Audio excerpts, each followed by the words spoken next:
Hey, welcome to Intuitive Insights. So, this is right before a little outtake from my interview with Tim Lyons from Sober Awakening.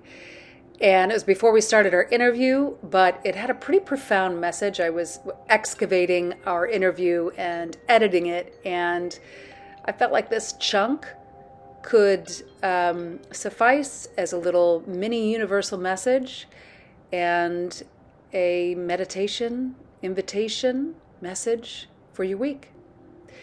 So stick around. Next week, you'll see Tim and I explore what Sober Awakening is, his new podcast coming up, and much, much more. All right. Hope you enjoy. I just, last night before I went to bed, I asked for some dream direction and I did dream, but now I can't remember it. Well, I find that like the best way to do that is like when you wake up before your ego kicks in and is like, do all these other things that don't matter. Just like Uh-huh. force yourself to go journal and like Uh-huh. process the emotions or whatever it was. But I gotta tell you, so I've been having this star has been coming into my dreams. Oh, Mm. like it came like 3 times and then it sent me down this rabbit hole because the last time it came up, it was like I saw the name of it and there was a ship and this, it was like I was getting a lesson, and it was Uh-huh. showing me the Yeah. star and the star was like not twinkling. It was like fixed, right?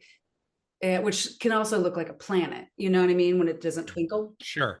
And, but I saw the word like C something, I saw an N, and then so I looked up in my chart what the fixed stars in my chart were, and one of them was Canopus, right? Which is Mhm. basically like the southern hemisphere's Polaris, which I'm finding out. Had no idea what it was, didn't know it, but it's the basically the second brightest star in the sky next to Sirius.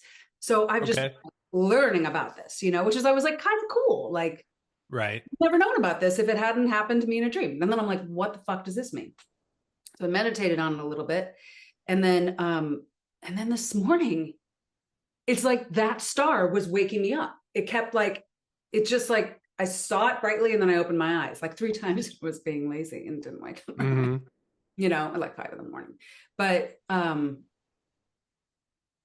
yeah, and then I just had a wicked meditation about it. It was really wild and cool. Anyway, okay, enough of that. Really? What did you Yes. learn? What's the Um, direction you're getting on that? Well, I read a lot about because almost all the cultures of the Southern Hemisphere have a myth, fable, something about cannabis. Okay. Like China, they call it the old man. And and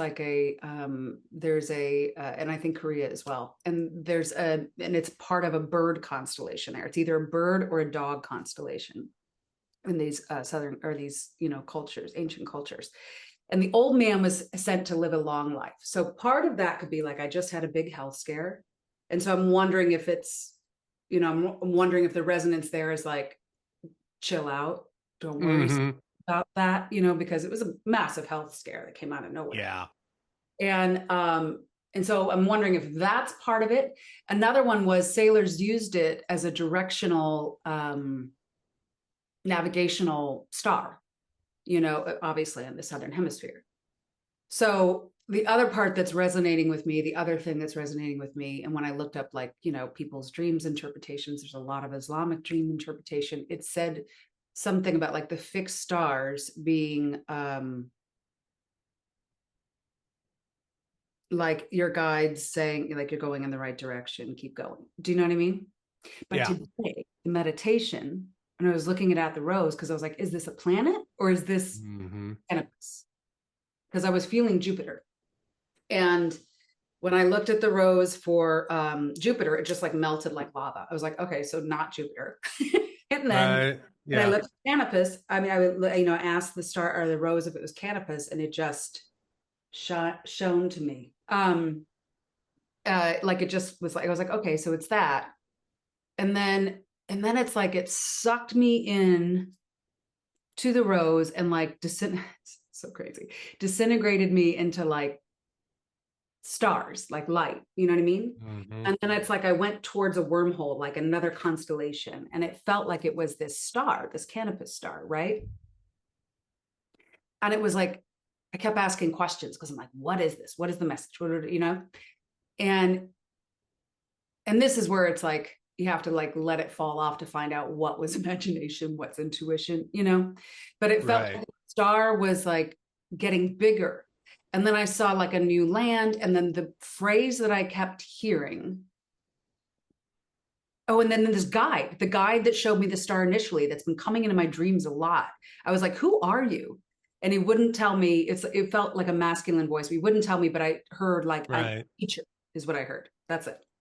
But anyway, so the message that came and what I left with, and I know there's more to excavate, is was clear the path.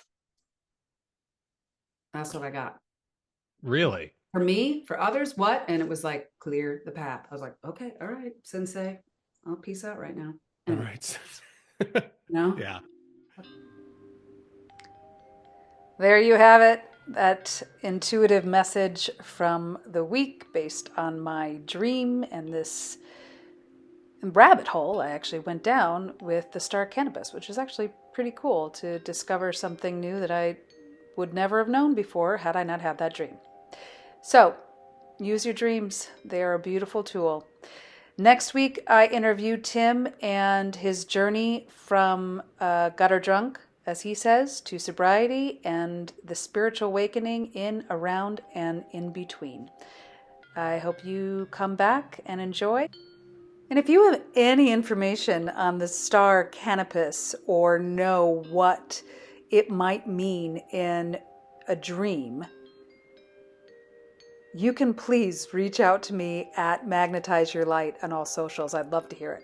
All right, make magic. Have a wonderful week. Talk soon.